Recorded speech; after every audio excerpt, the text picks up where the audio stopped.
ಏನು ಹೇಳ್ತೀರಿ ನೀವು ಜನರಿಗೆ? ಬರ ಪರಿಹಾರ ಬಂದಿದೆಯಾ?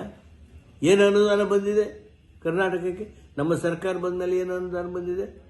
ಕಾಂಗ್ರೆಸ್ ಸರ್ಕಾರ ಇದ್ದಲ್ಲಿ ಆ ರಾಜ್ಯಗಳನ್ನು ಹತ್ತಕ್ಕಬೇಕು ಅಂತ ನೋಡ್ತಾ ಇದ್ದೀರಾ?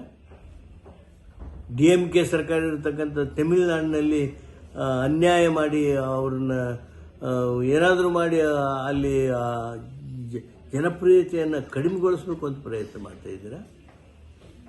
ಕೇರಳದಲ್ಲಿ ಏನು ಮಾಡಿದಿರಿ ನೀವು?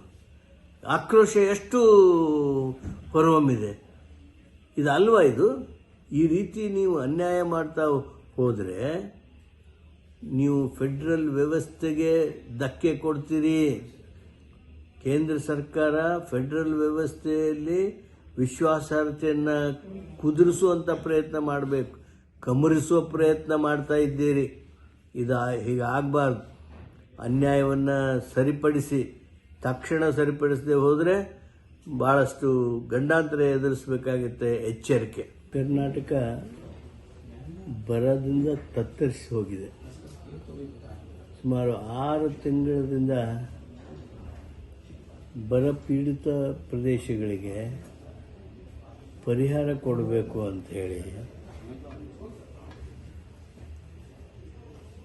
ಒತ್ತಾಯ ಮಾಡ್ತಾ ಇದೆ. ಮನ್ರೇಗಾ ಯೋಜನೆಯಲ್ಲಿ 150 ದಿನ ಕೆಲಸ ಮಾಡೋದಕ್ಕೆ ಅವಕಾಶ ಮಾಡಿಕೊಡಿ ಅಂಥೇಳಿ ನಮ್ಮ ವಿಶೇಷವಾಗಿರ್ತಕ್ಕಂಥ ಪ್ರಯತ್ನವನ್ನು ಮಾಡ್ತಾ ಇದ್ದೇವೆ.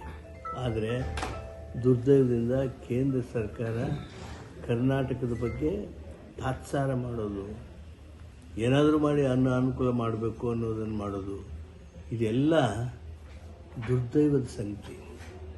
ಟ್ಯಾಕ್ಸ್ ಡೆವಲ್ಯೂಷನ್ನಲ್ಲಿ ಯಾವ ರೀತಿ ಅನ್ಯಾಯ ಆಗ್ತಾಯಿದೆ. ಪ್ಲ್ಯಾನಿಂಗ್ ಕಮಿಷನ್ ತೆಗೆದು ಹಾಕಿಬಿಟ್ರು.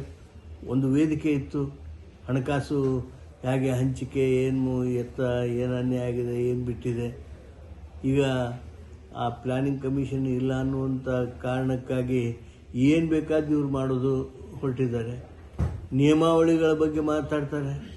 ನಾವು ಆಯೋಗದ ನಿಯಮಾವಳಿಗಳ ಬಗ್ಗೆ ಅಥವಾ ಶಿಫಾರಸನ್ನ ಹೆಂಗೆ ಮಾಡಿದ್ದೇವೆ ಅಂತೇಳಿ. ಈ ನಿಯಮಾವಳಿಗಳನ್ನು ರೂಪಿಸುವಂಥ ಸಂದರ್ಭದಲ್ಲಿ ಇವರು ಯಾರಿಗೆ ಅವಕಾಶ ಕೊಟ್ಟರು? ಪ್ರಜಾಪ್ರಭುತ್ವಕವಾಗಿ ಇವರೇನು ನಿಯಮಾವಳಿಗಳನ್ನು ಮಾಡಿ ಅದರಂತೆ ಅನ್ಯಾಯ ಮಾಡೋದು ಅಂತ ಹೇಳಿ ಮಾಡೋಕ್ಕಾಗತ್ತಾ? Rules should be formed in consultation with every state.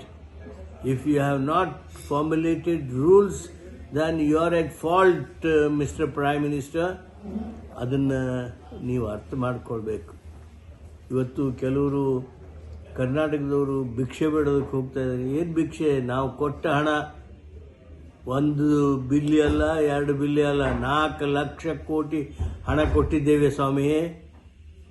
ನಾಚಿಕೆ ಬರೋದಿಲ್ವಾ ಅದರಲ್ಲಿ? ಇದು ಇಷ್ಟ ತಗೊಳ್ರಿ ಅಂಥೇಳಿ ಹೇಳೋದಕ್ಕೆ. ಅವ್ರಿಗೆ ನೀವು ಅನ್ನೋದು ಬಿಟ್ಟು ಏನೋ ನಿಮ್ಮ ಸ್ವಾರ್ಥದ ಕಾರಣಕ್ಕೆ ಕೇಂದ್ರ ಸರ್ಕಾರವನ್ನು ಬೆಂಬಲಿಸೋದಕ್ಕೆ ಹೊರಟಿದ್ದೀರಲ್ಲ ನಮ್ಮ ರಾಜ್ಯದ ಕೆಲವು ಶಾಸಕರುಗಳು. That government of India is trying to arm twist every states in the name of norms, in the name of some sort of rules. They say that they are doing all these things. Are these norms drawn in consultation with each state? If you want to have something, you frame rules on your own. Is it not a duty to take into confidence all the states for framing rules? You have violated rules also. I am asking you, you have a rules of NDRF. This NDRF rules, are they followed by Government of India? It is already more than 6 months in Karnataka. We are seeking for assistance for drought. Did you give 1 paisa? Are NDRF norms come in the way of giving this grant? Why? We have met Prime Minister, we have met Home Minister, we have met dozen of ministers, officers. You have come to Karnataka. Your officers have come to Karnataka. They have also gone round the state. In this severe drought, you have not even released one paisa. Is it not shame on your part? And you give long speech in the parliament. What use? Nirmala Sitharamanji, you are our representative from Karnataka. You are liable to explain to the people of Karnataka why have you not released NDRF rules, NDRF norms, assistance, grant that you were supposed to give as a drought relief fund. Why? Why have you not given?